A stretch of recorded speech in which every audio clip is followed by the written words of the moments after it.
Hey, welcome everyone. My name's Preston Wilkie, Associate Advisor and Service Team Lead here at Elevate. Here at Elevate, we hold a monthly webinar with the goal of discussing real-world topics that are relevant and useful to your personal financial situation. For this month's webinar, we'll be discussing strategies for retirement transition. Please feel free to keep in mind if you have any questions during the presentation. Feel free to submit your questions to the chat box, and if time allows, we'll do some Q&A to wrap things up. If you think of a question after the presentation, feel free to email us at marketing@elevate-wealth.com and we'll get back to you with an answer. As our speaker for this webinar, it's my pleasure to introduce our President and CEO, Deanne Rosso. Deanne's been at Elevate for 21 years and does a great job leading our team and serving our clients. So Deanne, thanks for being here. And I'm curious, what are some things you're reading, watching, or listening to nowadays? Oh, good question, Preston. Thank you for having me today. I'm excited to talk on this topic. And as far as something that I'm reading, watching, or listening to these days, that's a good question. I have been reading some books by an author named Lisa Unger. I'm in a psychological thriller phase. I've read a few of her novels, and they're really good. So I'm kind of hooked right now on Lisa Unger. Okay, cool. Awesome. Cool. Well, thanks for joining us, and I'll let you take it away. Absolutely. So thank you all for joining today. I'm excited, like I said, to talk about this topic, strategies for retirement transitions. I'm going to go ahead and share my screen while I'm talking. So strategies for retirement transitions is one of my favorite things to talk about because I feel like it really highlights um, almost everything that we do here at Elevate and what we think really lead to clients' long-term success. So I'm happy to share this presentation with you guys today. Like Preston said, if you have questions as I'm going along, if you post those in the chat box, then Preston is going to review those with me at the end. And as long as time allows, we'll definitely get to answering those questions. So I don't have fancy slides or anything today. I have some PDFs, documents that I wanted to share with you today, and I'm just going to walk you through them. And if you want a copy of this document, Strategies for Retirement Transitions, we've dropped that in the chat box. You can download it so that you can download it. You can take notes as we go along. If anything you hear sounds interesting to you or something you want to follow up on. But I'm just going to walk through it and talk through it and hopefully get your questions at the end. So this first page of this document, Strategies for Retirement Transitions, really lays out what are the four phases of a client life cycle, if you will, or the client pre to post retirement journey. And so I use this page sort of as a key for the entire presentation, and I'm going to start here by walking you through it. The four phases are accumulation, transition, distribution, and legacy. And then you can see this image down here of, what I mean by sort of a client pre to post retirement life cycle. And I'll explain that in just a minute. You also see some stars. So the star means collaboration moments. One of the things that we say at Elevate is, we do a lot of things for our clients, but we're not all things to all people. And so there are times when we can use the opportunity to collaborate with other experts in their field that help us execute on your plan or the advice that we've given you for your personal situation. And so that's what a collaboration moment would be, is if it's something where we can help collaborate between you and another professional like your CPA or your estate tax or your estate planning attorney or other insurance specialists or other experts that may be helpful in planning for your journey. So let's talk through the four phases really quickly. Accumulation. This is during your working years. This is while you are, as it says, building a smart foundation for the future. So this would be during those working years when you are saving, when you are building that foundation. And then you see below here level of effort. And we have a level of effort for each of the four phases. And what do we mean when we say level of effort? Well, it's level of effort in certain categories. Because a lot of times as financial advisors and wealth advisors, people, think that what we're really focused on is investments and investment management. And it's true, we are focused on investments and investment management, but that really doesn't mean much unless we have a lot of other things to go on. And so you can see that the top of this list here is life and health. Because really, what's important to you in your life and what's important to you with your health, that supersedes pretty much everything else.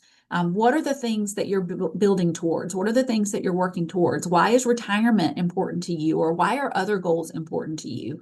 And so thinking about things in life and health is very important. And that's a first priority because that leads to the other things. Then we have investment.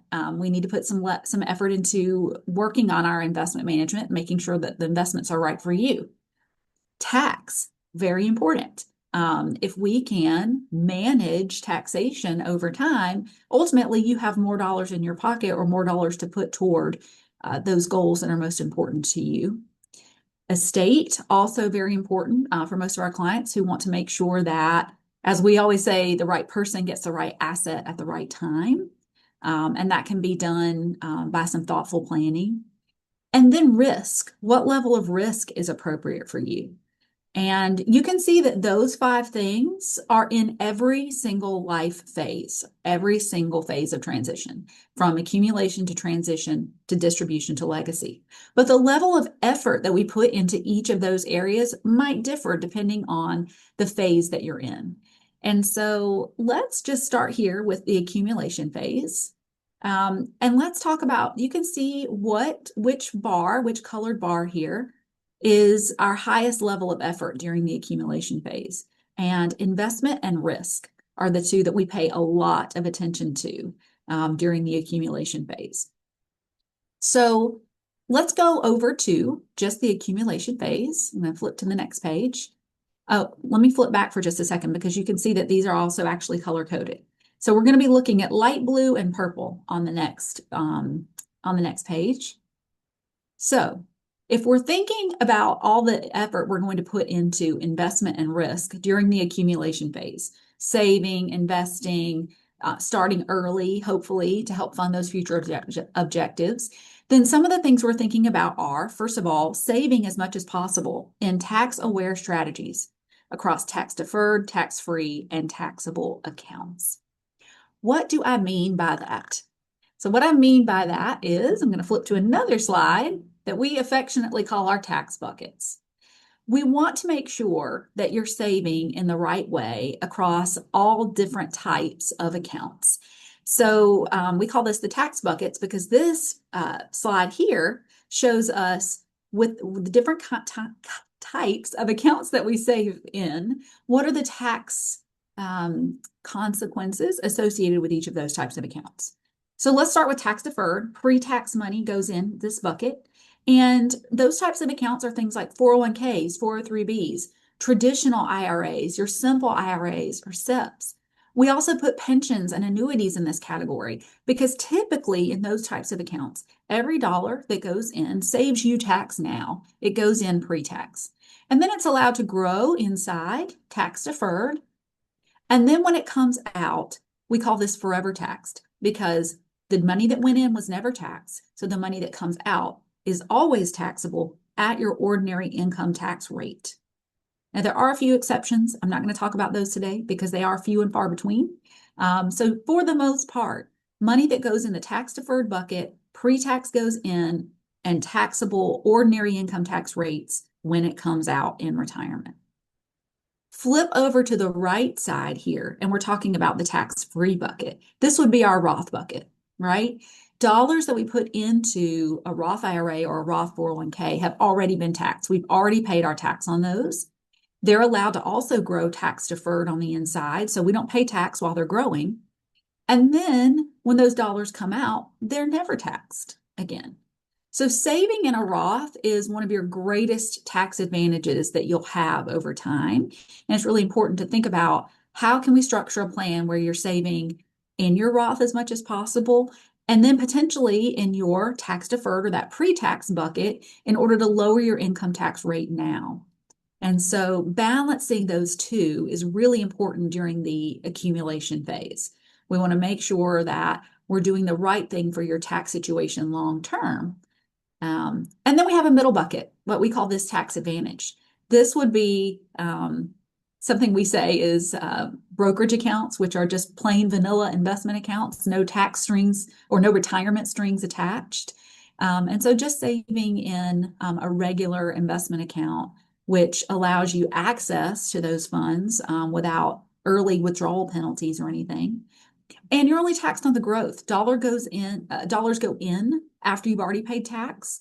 And then taxable money comes out, but you're only taxed on the growth of those dollars. And then typically, a lot of the times, that's at capital gains tax rates, which are better in many cases than ordinary income tax rates. So saving across all three buckets is important.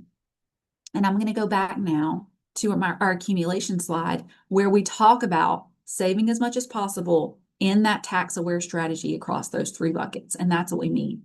And when we save in those different buckets and how we save is completely dependent on your personal situation and where are you in your career and in your income situation and with your taxes. And so, but it's just really important to think about those things. Moving over to the next light blue dot we have here, build a globally diversified equity portfolio. And then the next dot in light blue would be capture those market rates of return. And then going on down a little bit here to this blue line, invest based on academic research. So these three items I'm going to take into account sort of together. And this is building that portfolio that is going to be best for you, particularly during that accumulation phase, in order to capture those returns. And why is it important to be globally diversified?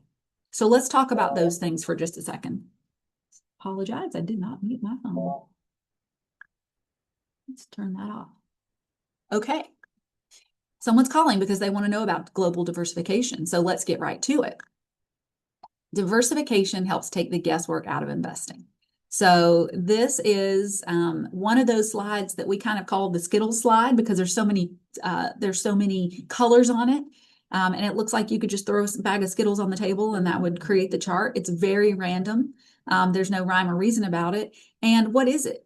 This is annual returns of different stock indexes and also bonds, market indexes from 2011 to 2025. So every row is a year, 2011 and 2012 and 2013. And then they're placed in order. What got the highest return that year all the way down to what got the lowest return in that year. And you can see there's no pattern. There's no pattern about what index. When we say index, we mean like the S&P 500 or the Russell 2000. We've got the MSCI World. We've got emerging markets. The green shades are bonds. So there's no rhyme or reason about which asset class is going to outperform any other in a given year. And that's why we need to diversify. Let's take that a little bit of a step further to equity returns of developed markets. And why do we need to globally diversify? This is the same type of Skittles chart with every column being a year going back to 2006, highest return down to lowest return. And every color on this one represents a different country. So, and I know on your screen, this is probably very tiny. It's tiny on mine, but the kind of bright blue color, the top of the chart in 2014 is the United States. So you can see that if we only invest in the United States, we're going to miss out on some of the top returns that we'll see in a market in the world in any given year, because the US actually rarely places at the top. And so it's really important to diversify globally so that we don't miss out on returns that could well outpace the US. And we need to balance that and be globally diversified as we go along in order to capture market rates of return. What does that mean? So what that means is why at the end of the day, why do we diversify globally? Well, it's to increase rate of return. From 2011 to 2025, if we had invested in the All Country World Index, which is the entire world, the rate of return would have been 10.4% on average. But let's say that we had accidentally maybe excluded the top 10 countries each year. then our return drops to 7.2. And let's say that we had excluded the top 25%, 25 countries each year, then that return drops to 5.8%. So just by not having those top performers, we, of course, reduce our rate of return, but how do we know what the top performers are going to be? And therein lies the question. We don't. And so it's really important to have all the countries represented and to have all the asset classes represented in order to be sure that you're going to earn those high earners every single year. You're going to benefit from whatever asset class or whatever country makes the most in that year. And over time, it makes a big difference in your portfolio. Okay. The other color that we had for level of effort in accumulation phase is risk, and that's a purple. So let's look at where purple things lie. And actually, we don't see a lot of dark purple here, and that's because managing your risk in accumulation phase is basically the same as managing your market risk, building that globally diversified portfolio, capturing those market returns, and then invest based on academic research. And that's where our portfolio philosophy lies. And so in order to manage that risk, the first decision in building the portfolio that's right for you is deciding what is the best combination of stocks to bonds. Bonds are going to be our shock absorbers, where stock is the engine of the portfolio. And so I've just spent some time talking about global diversification and how we need to make sure that we've got every asset class and every country possible represented. Well, we need to temper that a little bit with some bonds. And the level of bonds that we have is also a very personal decision that needs to be determined for your situation. So we decide how much do we need in bonds, and then the rest of the portfolio we allocate to stocks, and we diversify all of those things in order to build the most optimal portfolio structure for you. So in accumulation, those are some of the most important things to think about as you are working, earning, setting aside. Of course, I would also add here to accumulation the fact that you need to think about how much you are saving. You need to be sure that you've got an approach to saving for retirement, whether that's in your 401k, your IRA, your Roth IRA, or just, like I said, that middle bucket brokerage account. How are you saving and how much are you saving to be sure that you're accumulating enough growth for your eventual goals? And primarily one of those that we see typically being retirement. All right, moving ahead to transition. Transition is one of my favorite phases, and it's because it's a short phase. You can see at the, well, that's not why it's my favorite, but it's a very short phase. It's my favorite because there's a lot of work that can be done in the transition phase. And you'll see here from this graphic that the accumulation phase can be very long. You know, this is our whole working career essentially, but the transition phase is very short, this little slice of time. And the way I define transition is from the day you get your last paycheck from your working job until the day that you turn age 73 or 75, and you have to take required minimum distributions from your retirement accounts. So transition is actually generally 10 years or less, sometimes closer to 15 years, depending on the situation. But you'll see that the level of effort here, tax, is a big one. This is probably why I enjoy talking about transition phase so much, because tax is also one of my favorite topics to talk about. So tax and life and health are sort of your big lift efforts here. So let's look at what things we can do with tax and life and health in the transition phase. So tax, optimize your tax strategy for life after work.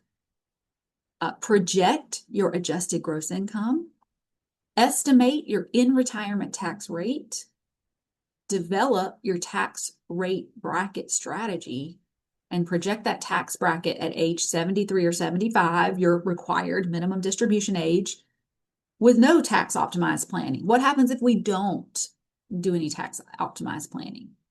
So what do we mean by all of these things? How do we optimize that tax strategy, and how do we use transition phase to our advantage? Well, one of the things that you can do is you can consider what are your sources of retirement income. So from the day you get your last paycheck, after that, you know you're going to need to replace your income with some of those savings, right? And hopefully we've saved across all three buckets, and we've got different levers to pull when it comes to where to take that income from. So one of our investment strategies here is explore Roth conversion strategies. So what if over that, 10 to 15 year transition time frame, we get to choose where our income comes from, at least up until we start our Social Security or our pensions. And we choose to say, all right, let's decide how much money we should convert from our IRA to our Roth IRA each year at a minimal or maybe a lower than our working year's tax rate.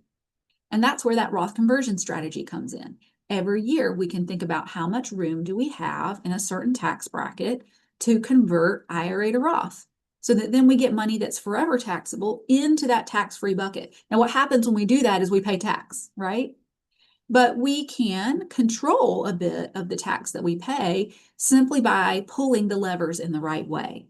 So if you've saved in middle bucket a pretty substantial amount, we could use your middle bucket to fund your income, take IRA to Roth conversions, and fill up certain tax brackets with those dollars to get money from forever taxed into never taxed over a certain period of years.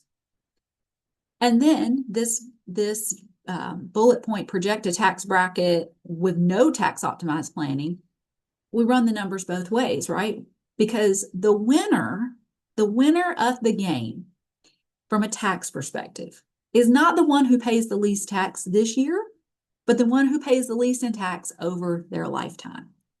And so we have to think about it as a lifetime tax optimization strategy, not just what keeps your taxes really low this year, because there are a number of things that we could do in order to minimize taxes in a single year. We could do IRA contributions if you have earned income. We can look at maximizing 401ks. We can pull from money from the certain sources that are going to generate the least tax for you.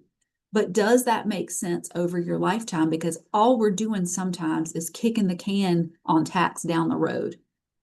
And when we kick the can on tax down the road, it can be a good thing for tax deferral, but it can just compound the amount that we're going to have to pay in tax later. And not only that, but what are we certain about today? Well, we're certain about today's tax rates. And we're in a situation, a tax bracket that's historically one of the lowest in history. And so let's take advantage of the tax brackets that we have in front of us now, while we don't know if tax rates are going to increase potentially in the future. So that's what we mean by developing that tax rate bracket strategy. We want to make sure that we understand from the day that you retire through your required minimum distribution phase when we are pulling the levers or triggering income. So I often also say that the day that you retire your retirement does not necessarily coincide with when you take Social Security. A lot of people put those things hand in hand. And it makes sense, right? And, you would think naturally, well, I retire and my first source of income is Social Security.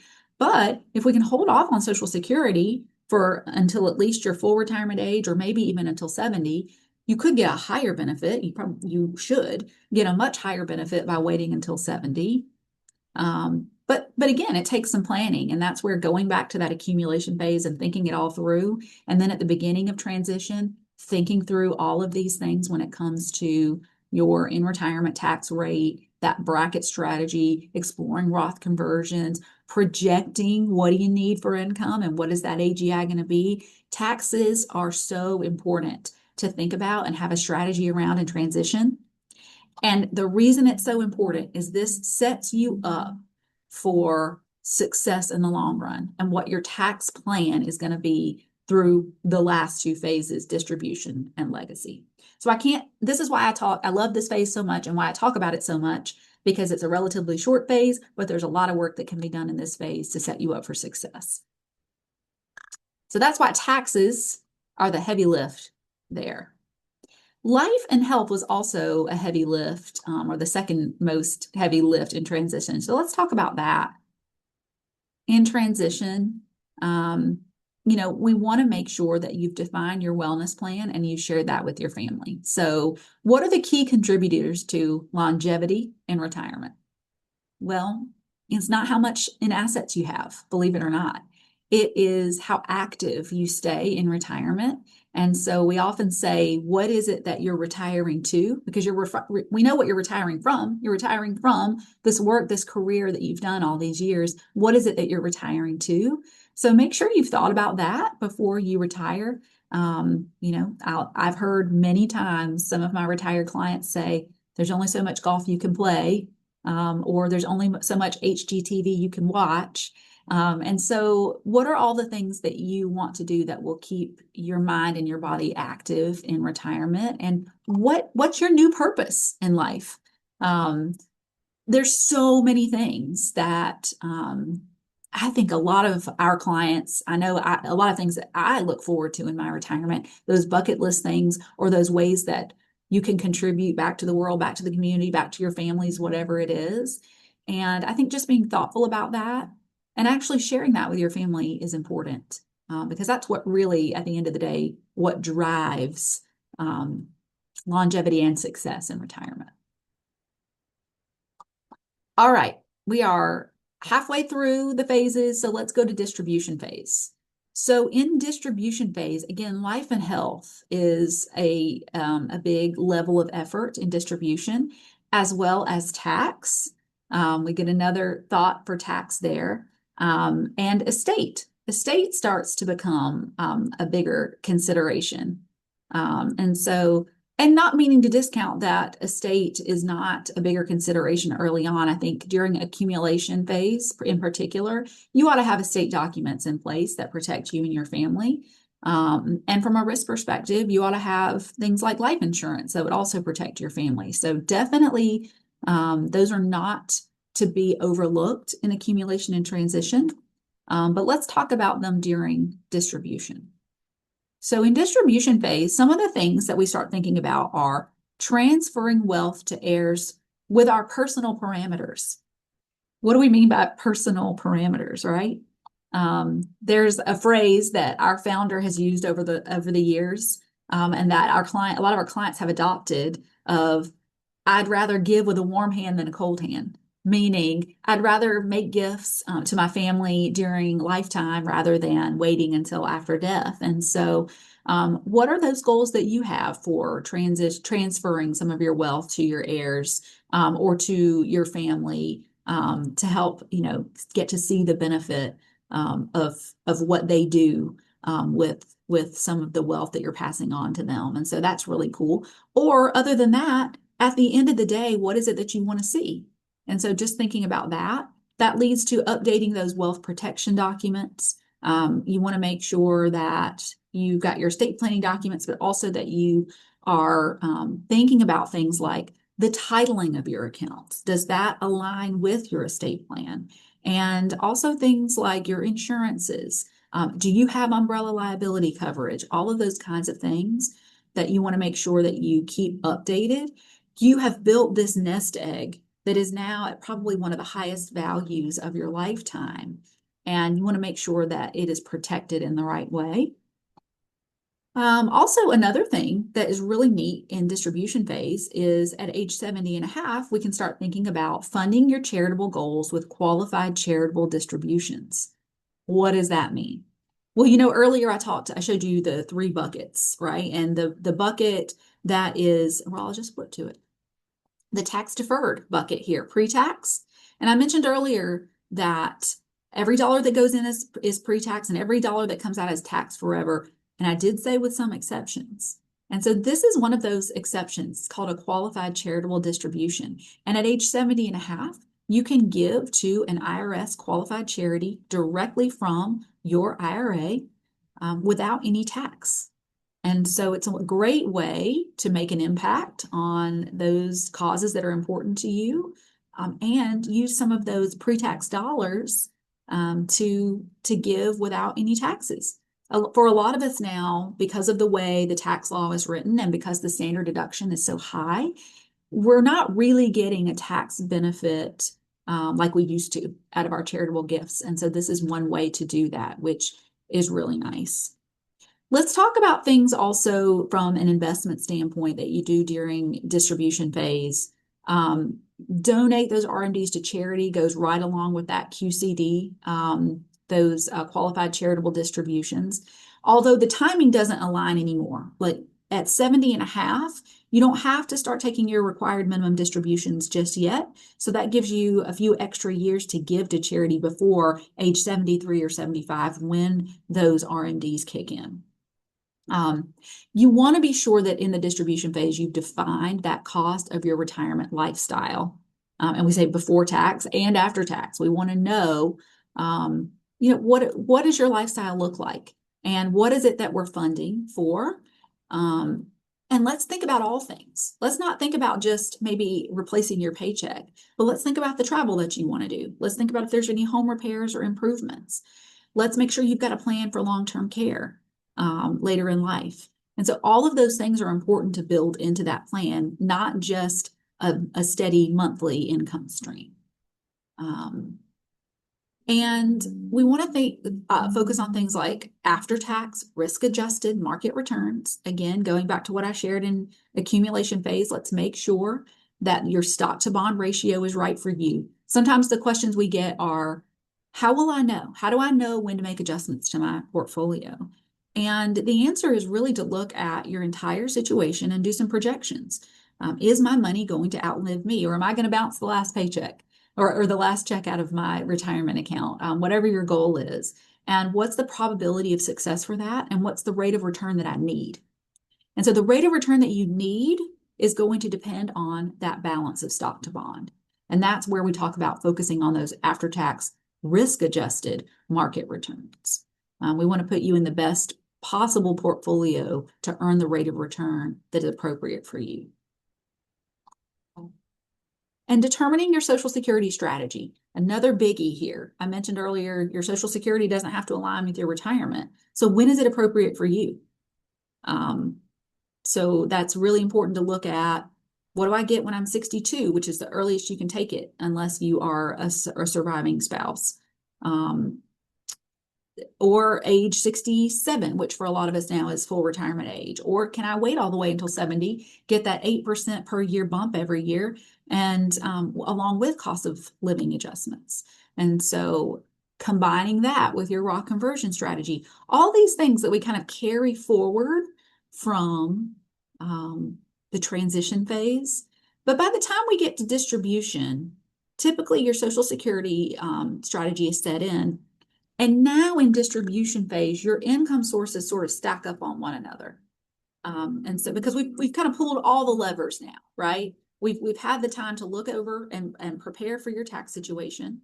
So we know where your income is coming from now. So, maybe that base is Social Security, and then on top of that, you have a pension, and then on top of that, you have withdrawals from your portfolio to make up the difference in what you need for your lifestyle retirement costs.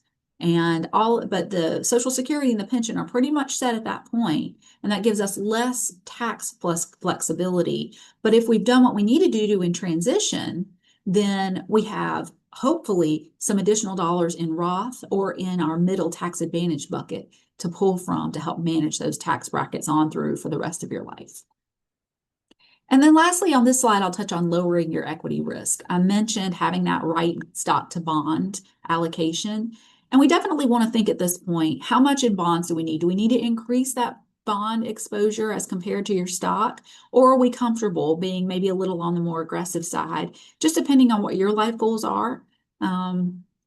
Sometimes we want to be more conservative just to protect from market downturns. Sometimes we want to be more aggressive because we're pretty confident that the money is going to outlive you. And maybe now you've already shifted focus into thinking about your legacy and your heirs. And you're thinking about how much the money can compound or can grow in order to help your family or those that you care about down the road. So those are just some things to think about in the distribution phase. And then lastly, let's go back to our top page, our cover sheet, if you will, and legacy. And so you can see here that in legacy, the level of effort with estate is our highest level of effort. Now, I will also say that I think that's the highest level of effort because by this point, you should have done it and you should have it in place so that you're ready to leave the legacy that is important to you. So let's think about that. Go all the way down to legacy. So legacy means towards the end of your life or beyond you. And some of the things that we think about there are leaving assets to a surviving spouse. Spousal planning is really important, transferring assets from one to the next, because the likelihood of one spouse outliving the other is high. And so we want to make sure that we're planning for the inevitable, which is one spouse surviving the other. And how do we leave assets to a surviving spouse?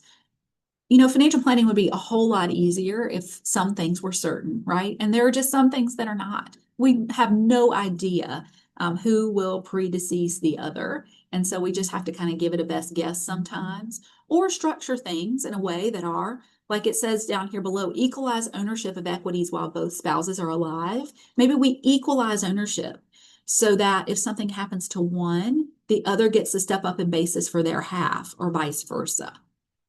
Step up in basis, provide that family with a double step up in basis.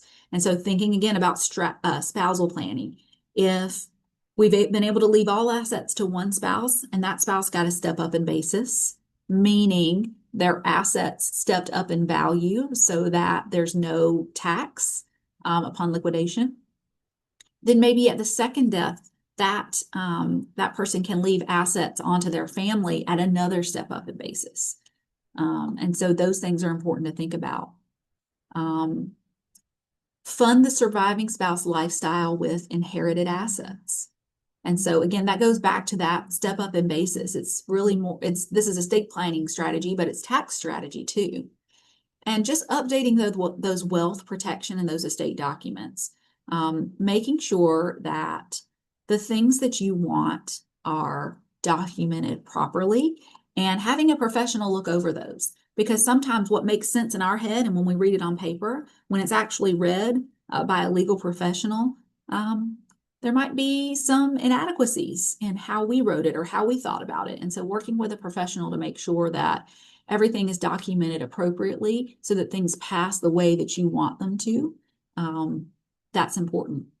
I think another point that's often overlooked in estate documents is, yes, you want things to pass the way that you want them to, or you would prefer to choose that versus leaving it up to the courts or the judge or whoever at the end of the day if you die intestate, which means not having a will. But don't discount the fact of how much this eases your family's mind as well. I can speak from personal experience of having a loved one pass away without a will and without estate documents in place, and just the uncertainty of not exactly knowing what that person would have wanted, and having to make decisions that might be a little bit uncomfortable for the family members left behind. And so the more instructions you can leave and the more clear that you can be about what the intent is, the more it eliminates confusion. What could potentially be hurt feelings inside your family. And so just very important to have estate documents. Something else to think about with legacy, create a strategy for 10-year inherited IRA stretch. And I want to touch on this because in that pre-tax bucket, when you have IRAs, 401ks, etc., those can now be inherited by a spouse. When they're inherited by a spouse, they get the same rules as the deceased spouse. They've got the rest of their lifetime to pull required minimum distributions out of that account to manage and level out taxation. But once it passes from the second spouse to their non-spouse beneficiaries, this is where that 10-year rule comes into play. And what we mean by 10-year rule is the account and the entire IRA must be liquidated over the next 10-year period. Okay, so let's say that you have $1 million IRA and you have two, and I'm the surviving spouse, I pass away, I leave it to my two children as the beneficiaries. Well, those two children, I leave it 50-50, they split it, $500,000 apiece. Well, now each of those children has, or those heirs, have 10 years to liquidate their half of that inherited IRA.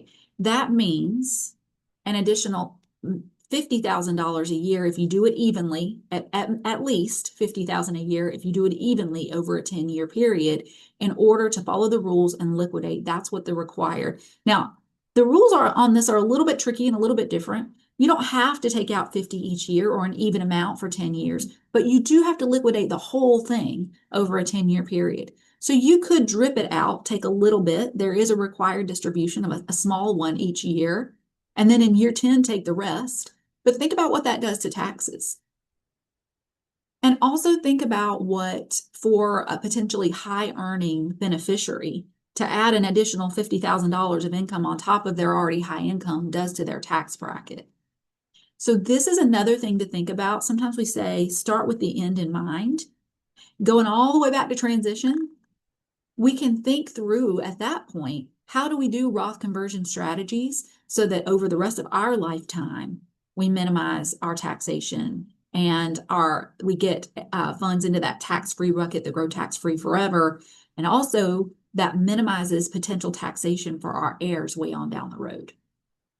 So that is legacy planning often starts at accumulation or at transition. It's never too late. We want to make sure that we think about these things and then that we transfer assets in a tax efficient manner, which is one of those bullet points here. So there are lots of things to think about. And I'm going to pause right there because I've done so much talking and I haven't even hit on every single point that's on the strategies for retirement transitions, but I think this does a pretty good job of illustrating that there are lots of things to think about and lots of different things to think about over the 4 different phases. And also a lot of those are very individually specific to your situation. So I hope that all of these thoughts today have given you some food for thought, and I hope that you have some questions. So I'm going to ask Preston to come back on and I'll see what you guys have for me. Thank you, Deanne. That's great information. We do have a couple of questions. The first one is, in the accumulation phase, are there limits to how much you can save in each bucket? Good question. Yes, there are. So let me go over to the buckets. So there are generally limits in your tax deferred bucket and in your tax free bucket. And actually, Preston, I might get you to help me out with the numbers because they change a little bit with inflation every year.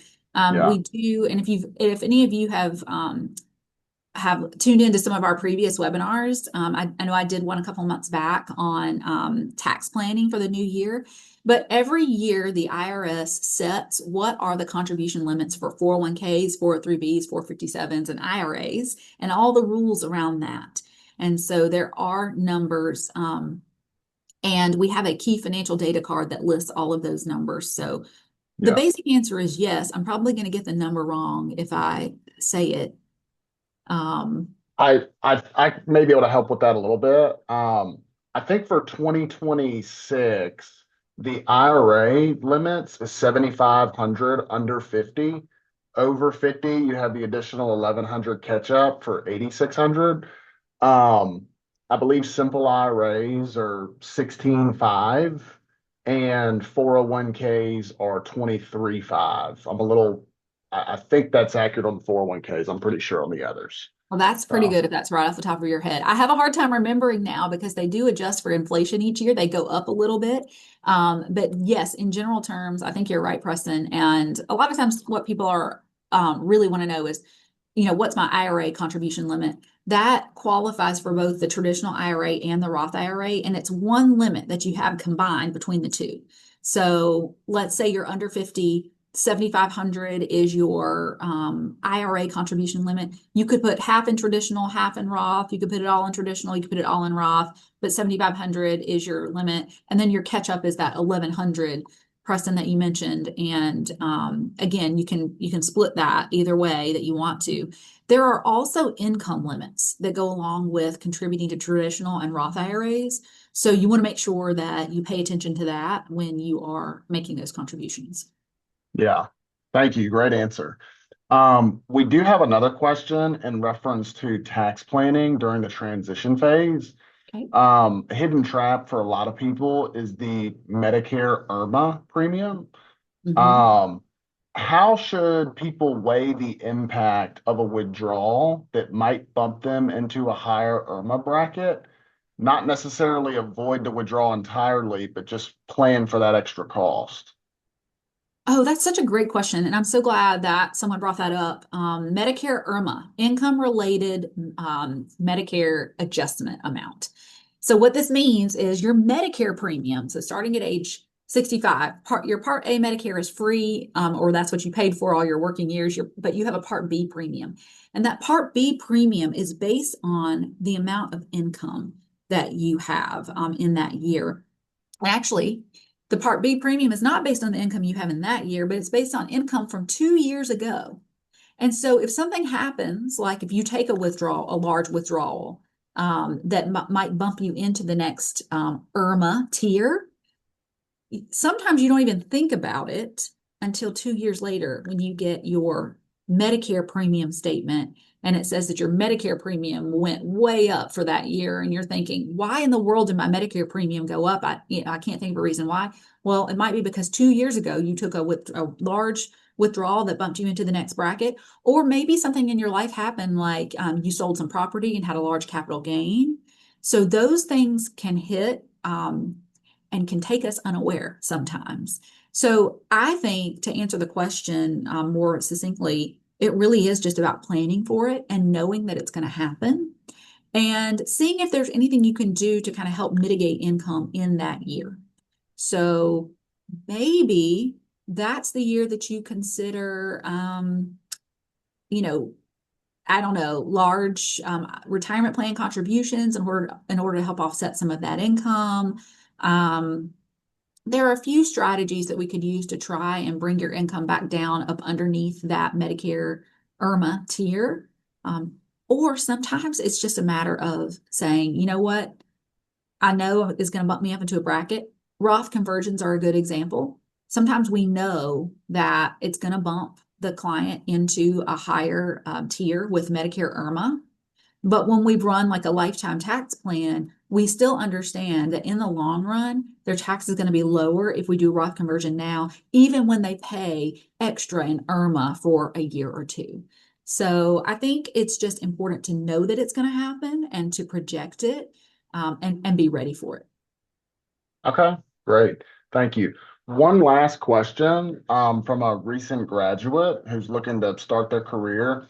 They're wondering, how do you recommend balancing the foundational retirement habits, like funding different kinds of accounts, with major life milestones, like getting married, buying a house, starting a family?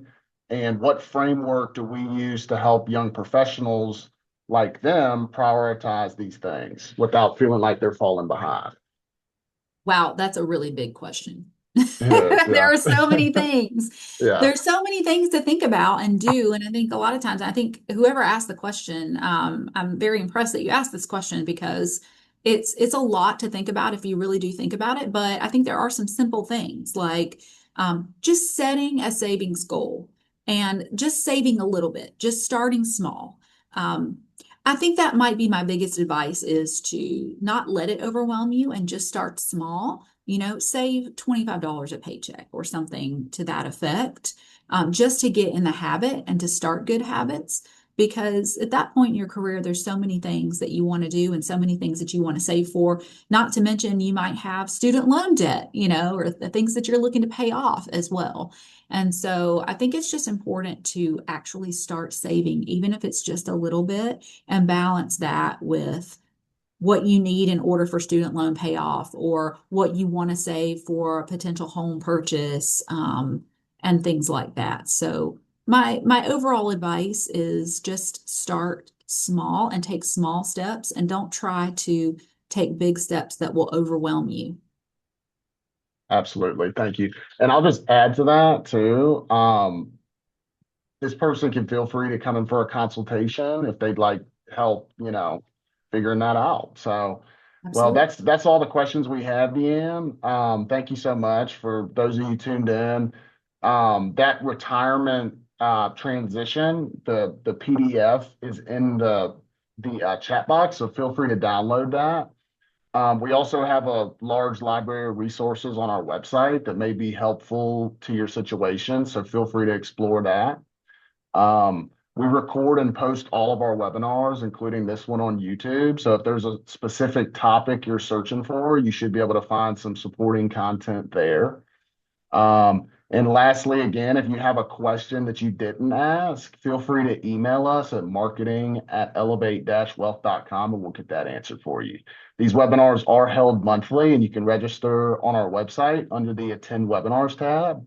And this concludes this month's webinar. Thank you all for joining and we hope to see you next month. Thanks, everybody. Thank you, Preston. Thank you.